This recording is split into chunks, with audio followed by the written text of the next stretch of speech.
விசு அவர் ஒரு தமிழ் திரைப்பட இயக்குனர், தயாரிப்பாளர், கதாசிரியர், வசனகர்த்தா மற்றும் நடிகர் ஆவார். அவர் இயற்பெயர் மீனாட்சி சுந்தரம் ராமசாமி விஸ்வநாதன்.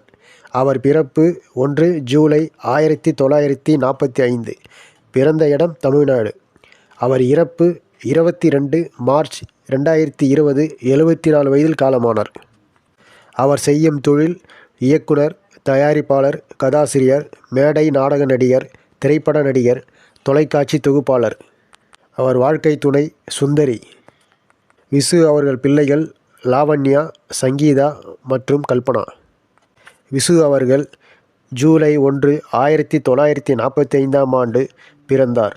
1975 ஆண்டு சுந்தரி என்பவரை திருமணம் செய்து கொண்டார். இவர்களுக்கு லாவண்யா, சங்கீதா மற்றும் கல்பனா என்ற 3 மகள்கள் உள்ளனர். இவர் 22 மார்ச் 2020 அன்று சிறுநீரக செயலிழப்பு காரணமாக காலமானார்.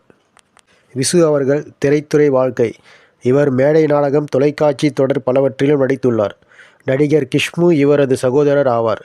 இவர் இயக்கிய சம்சாரம் அது மின்சாரம் திரைப்படம் பெரும்பாலான இந்திய மொழிகளில் மீண்டும் எடுக்கப்பட்டுள்ளது. இத்திரைப்படம் 1986 ஆண்டிற்கான சிறந்த தமிழ் திரைப்படத்திற்கான ஃபிலிம்பேர் விருதை பெற்றுள்ளது. தமிழின் தலைசிறந்த இயக்குநர்களில் ஒருவரான கே. பாலச்சந்திரன் உதவி இயக்குநராக இருந்து வந்தார்.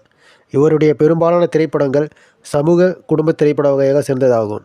விசு அவர்களின் பல படங்களில் சில படங்கள்: பட்டின பிரவேசம் 1977, சதுரங்கம் 1978, அவன் அவள் அது 1980, தில்லு முள்ளு 1981.